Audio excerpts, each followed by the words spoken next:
Minha sogra russa dizia que eu não era boa o suficiente para entrar na família, então passei meses me esforçando para aprender russo e entender a cultura. Até aguentei 14 doses de vodka para ganhar a aprovação dela, mas o que ouvi depois me destruiu, então planejei a vingança perfeita. Preciso desabafar sobre algo que aconteceu comigo. Conheci meu namorado há quase 3 anos, num café perto do hospital onde eu trabalhava como enfermeira. Ele tinha aquele jeito sério, mas carinhoso, e desde o primeiro encontro me tratou como se eu fosse especial. Nos primeiros meses, tudo parecia perfeito demais para ser verdade. Ele me apresentou a mãe dele depois de uns 4 meses de namoro, e foi aí que minha vida virou de cabeça para baixo. A mãe dele, que vou chamar apenas de sogra, era uma mulher de 50 e poucos anos, nascida na Rússia, com aquele sotaque carregado e um jeito de olhar que parecia atravessar a alma da gente. Desde o primeiro aperto de mão, senti que ela me avaliava como se eu fosse um produto com defeito na prateleira. Ela mal sorriu, fez algumas perguntas secas sobre minha família, meu trabalho, e depois passou o resto da tarde falando em russo com o filho, me deixando completamente de fora da conversa. Quando saímos de lá, comentei com ele sobre como tinha sido desconfortável. Ele deu de ombros e disse que a mãe era assim mesmo, que ela tinha padrões muito altos e que eu não devia levar para o lado pessoal. Mas eu levei, porque nas semanas seguintes, sempre que o assunto da mãe dele surgia, ele mencionava comentários que ela fazia, que americanas eram fracas, que não sabiam cuidar de um homem de verdade, que ele precisava de alguém com mais fibra. Aquilo começou a me corroer por dentro. Eu sempre fui uma pessoa determinada, sabe? Passei por 5 anos de faculdade de enfermagem. Trabalhei em setores de emergência onde vi coisas que a maioria das pessoas nem conseguiria imaginar. Eu não era fraca, mas de alguma forma, essa mulher tinha conseguido plantar uma semente de dúvida em mim. E o pior, ele nunca me defendia. Só repetia o que ela dizia, como se fosse normal. Foi então que tomei uma decisão que mudaria tudo. Se ela queria alguém forte, eu ia mostrar exatamente o quanto eu podia ser forte. Comecei a estudar russo sozinha, usando aplicativos, vídeos no YouTube. Até contratei uma professora particular que cobrava barato e dava aulas online 2 vezes por semana. Passei meses mergulhada naquilo. Acordava às 5 da manhã antes do plantão para revisar vocabulário. Ouvia podcasts em russo no trajeto para o hospital. Via filmes russos com legenda. Mas não parei por aí. Pesquisei tudo sobre a cultura, os costumes, as tradições familiares. Aprendi a fazer borscht, pelmeni, blini. Li sobre a importância da vodka nas celebrações, sobre como os russos valorizam a resistência, a força, a capacidade de aguentar o tranco sem reclamar. Eu estava me preparando para uma guerra silenciosa e nem sabia ainda o tamanho da batalha que estava por vir. Depois de uns 7 meses de estudo intenso, recebi o convite que estava esperando. Um jantar na casa da sogra. Ela tinha insistido para que fôssemos. E meu namorado disse que seria uma boa oportunidade para eu conquistar a confiança dela. Lembro que vesti uma roupa simples, mas elegante, levei flores e uma garrafa de vinho como presente e ensaiei mentalmente algumas frases em russo durante todo o caminho. Quando chegamos, por volta das 7 da noite, a casa estava cheia. Não era só ela. Tinha uns 6 ou 7 parentes, todos falando russo entre si, rindo alto, criando aquele ambiente caloroso, mas ao mesmo tempo intimidador para quem estava de fora. Ela me recebeu com um meio sorriso, aceitou as flores sem muito entusiasmo e me conduziu para a sala de jantar. A mesa estava farta, pratos tradicionais que eu já tinha estudado, e no centro, uma garrafa de vodka caseira. Ela serviu a bebida em copinhos pequenos, aqueles tradicionais mesmo, e anunciou em russo, achando que eu não entenderia, que ia fazer um brinde. Todos levantaram os copos. Ela olhou diretamente para mim e disse, ainda em russo, que antes de aceitar alguém na família, era tradição testar a força dessa pessoa. Eu fingi não entender completamente. Sorri de volta, e quando ela traduziu de forma resumida para o inglês, apenas acenei positivamente. O primeiro brinde foi pela família. Virei a dose de uma vez. O líquido queimou minha garganta como fogo, mas mantive a expressão neutra. Ela arqueou uma sobrancelha, surpresa, mas não disse nada. Veio o segundo brinde, depois o terceiro. A cada dose, sentia meu estômago revirar, minha cabeça começar a girar levemente, mas eu não demonstrava fraqueza. Olhava firme nos olhos dela, virava o copinho e esperava o próximo. Os parentes começaram a rir, a fazer comentários em russo que eu entendia perfeitamente. Alguns duvidavam que eu aguentaria. Outros apostavam quantas doses eu conseguiria tomar antes de desistir. Na 8ª dose, meu namorado tentou intervir, dizendo que já era suficiente. Mas a sogra levantou a mão, mandando ele ficar quieto. Ela queria ver até onde eu ia. E eu estava determinada a ir até o fim. Não por ela, mas por mim. Para provar que não era fraca, que não desistiria, que era forte o suficiente. Chegamos à 10ª dose. Minha visão estava embaçada nas bordas. Sentia náusea subindo, mas respirei fundo e continuei. 11ª, 12ª, 13ª. O silêncio na mesa era quase ensurdecedor agora. Todos observavam, incrédulos. E então, ela serviu a 14ª dose. Olhei para aquele copinho minúsculo e pensei, é agora ou nunca. Peguei, ergui em direção a ela e disse em russo perfeito. Pela força e pela família. A mesa inteira congelou. Os olhos dela se arregalaram. Virei a dose, coloquei o copo na mesa com firmeza e esperei. Foi quando ela começou a bater palmas, lentamente no início, depois mais rápido. Levantou-se, veio até mim e me abraçou com força. Disse em russo, na frente de todos, que finalmente eu tinha provado que era digna, que tinha a força necessária para estar naquela família. Todo mundo aplaudiu, bateram nas minhas costas, serviram comida e o clima ficou festivo. Eu deveria estar feliz, certo? Tinha conseguido. Tinha passado no teste dela. Mas enquanto eu tentava comer algo para absorver o álcool, percebi que ela e o filho tinham se afastado para um canto da cozinha. Acharam que eu estava distraída, que não prestaria atenção. E foi aí que minha vida mudou. Ela sussurrou para ele, em russo, achando que eu não entenderia. Pelo menos essa tem estômago. Diferente das outras idiotas que você trouxe antes. Ri baixinho. Acrescentou algo sobre como as outras eram fracas e não duravam nem 3 doses. E ele? Ele riu junto. Não discordou, não defendeu ninguém, não disse nada sobre respeito. Apenas riu, como se fosse uma piada interna entre os dois. Senti meu sangue gelar. Não pela comparação com outras.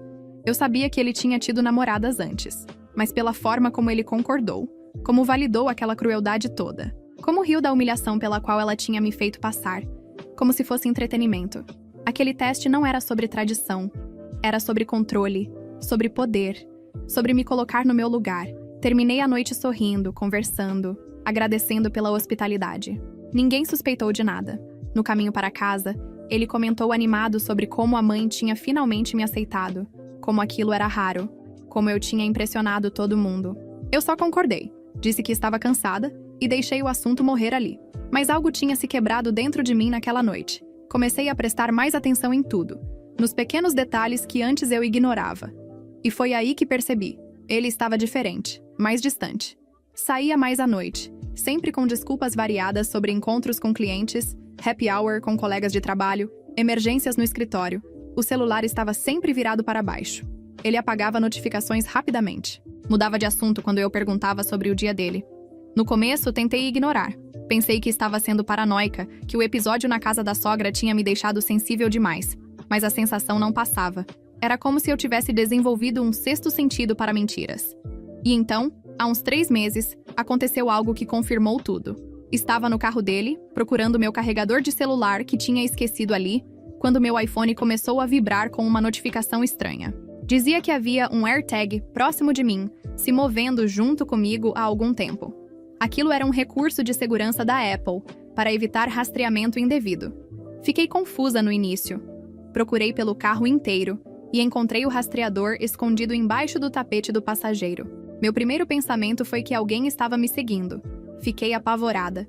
Mas então, quando fui verificar a quem aquele AirTag estava registrado, descobri algo pior. Estava registrado na conta dele. Ele estava me rastreando. Por quê? Para quê? Aquilo não fazia o menor sentido. Foi quando a ficha caiu. Se ele estava usando aquilo comigo, talvez estivesse usando com outras pessoas também. Acessei o histórico de localização do rastreador através do meu telefone. Porque sim, eu tinha acesso já que o dispositivo estava perto de mim. E vi um padrão estranho. Várias idas a um endereço específico que eu não conhecia, sempre nos dias em que ele dizia estar trabalhando até tarde. Decidi investigar. Peguei o endereço, joguei no Google e descobri que era um condomínio residencial a uns 20 minutos da nossa casa. Não conhecia ninguém que morasse lá. Ele nunca tinha mencionado aquele lugar. E o AirTag tinha estado lá pelo menos umas 15 vezes nos últimos 2 meses. Fiz algo que nunca pensei que faria. Esperei ele sair numa dessas noites. Peguei meu carro e fui até lá. Cheguei por volta das 9 da noite. Estacionei em um lugar discreto com vista para a entrada do prédio e esperei. Meia hora depois, vi o carro dele entrando na garagem. Fiquei ali por horas, tentando entender. Até que às 11h30 da noite, vi ele saindo, mas não estava sozinho. Tinha uma mulher com ele.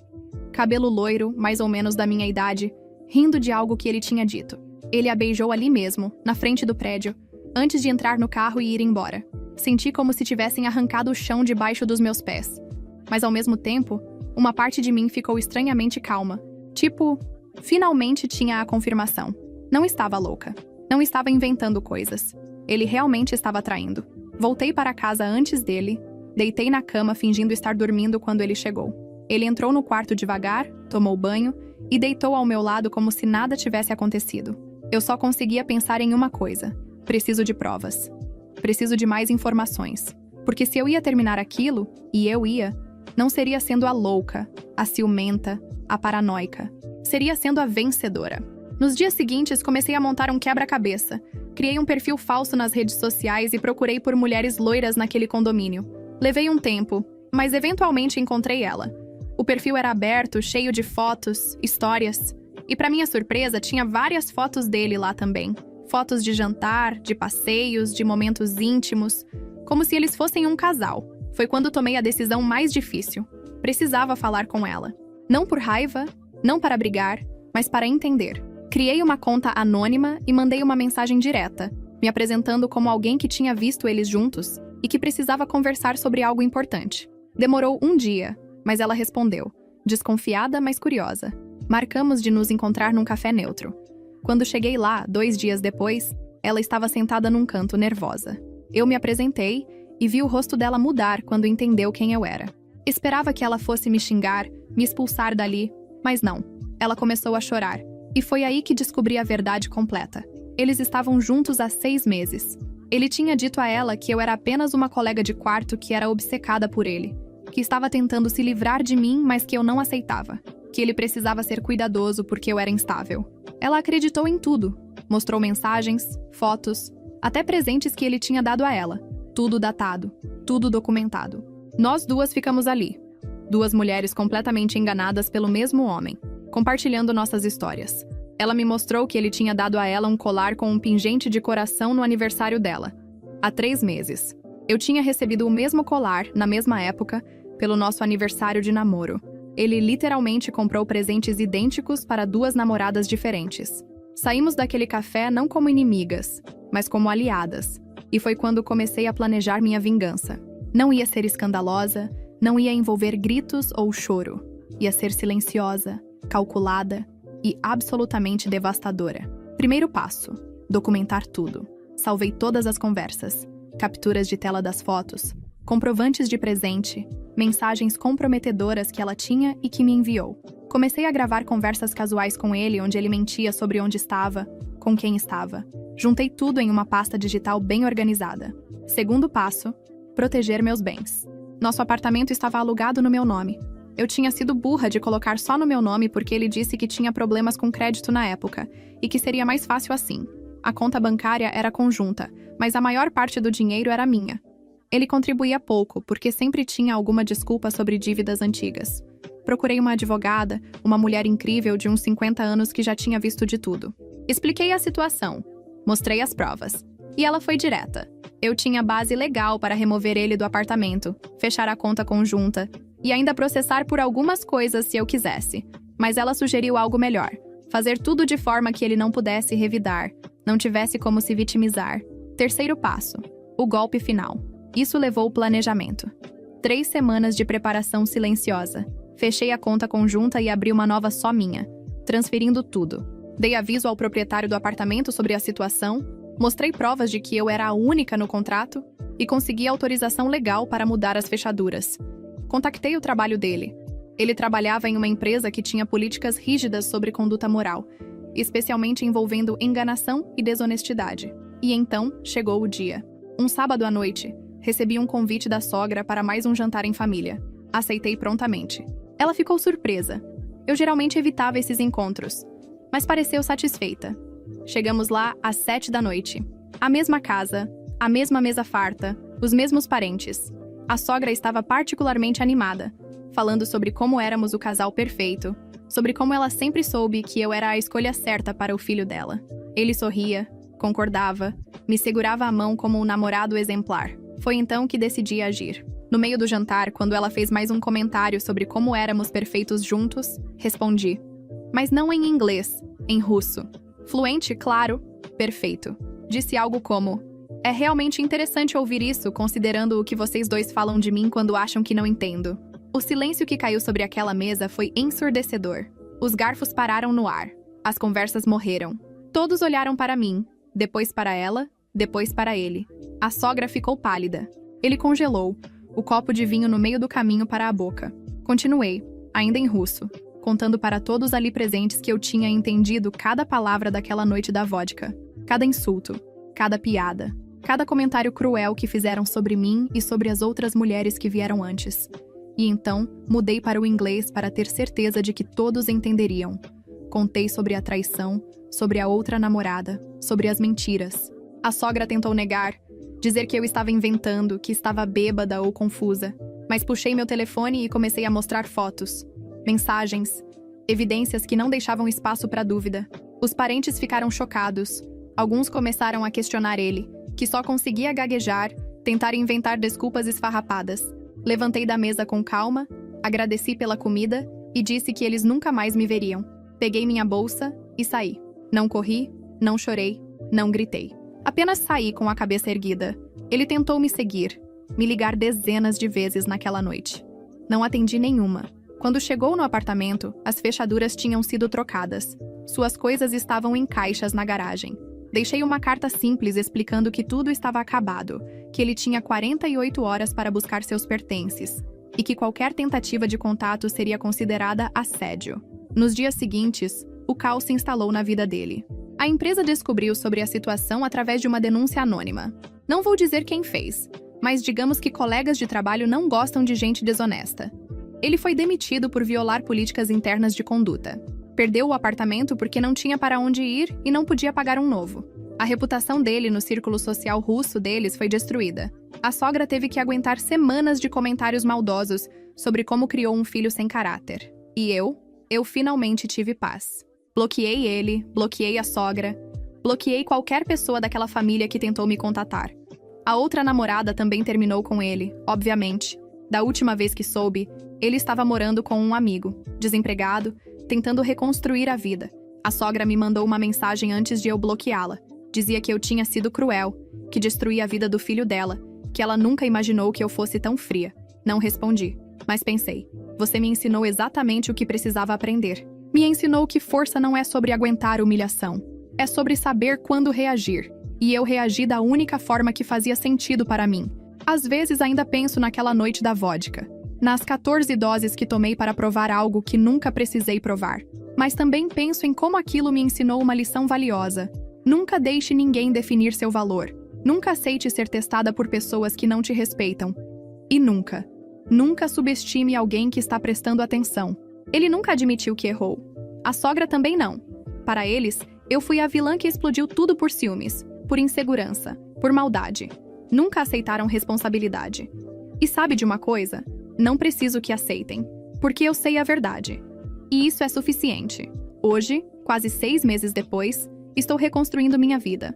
Voltei a focar no trabalho, nas amizades que negligenciei, em mim mesma. Não estou namorando ninguém. Não estou pronta ainda, mas estou em paz. E essa paz vale mais do que qualquer aprovação que eu poderia ter conseguido daquela família. Se tem uma coisa que aprendi com tudo isso, é: quando alguém te mostra quem realmente é, acredite. Na primeira vez. Não espere pela 14ª dose. Não espere pelo teste secreto. Não espere pela traição. As pessoas revelam seu caráter nos pequenos momentos, nas piadas cruéis, nas risadas compartilhadas às suas custas. Preste atenção. E quando perceber, haja. Silenciosa, mas decisivamente. Então sim, eu aprendi russo. Aguentei 14 doses de vodka. Passei no teste dela. Mas o verdadeiro teste foi descobrir que força não é sobre quanto você aguenta. É sobre saber quando parar de aguentar. E eu finalmente aprendi essa lição. Até hoje, quando ouço alguém falar russo na rua, sorrio. Porque aquele idioma não representa mais minha tentativa desesperada de ser aceita. Representa minha vitória silenciosa. O momento em que usei as armas deles contra eles mesmos. E venci. A sogra ainda fala mal de mim, segundo amigos em comum. Diz que fui manipuladora, calculista, vingativa. E sabe o que eu digo? Ela está absolutamente certa. Eu fui todas essas coisas. E faria tudo de novo, sem hesitar um segundo. Porque no final das contas, não se trata de ser a pessoa maior, a mais madura, a que perdoa e esquece. Às vezes, se trata de ser a pessoa que se valoriza o suficiente para não aceitar migalhas de respeito. E eu finalmente me tornei essa pessoa. E você, se estivesse no lugar dela, o que faria diferente? Deixe seu comentário.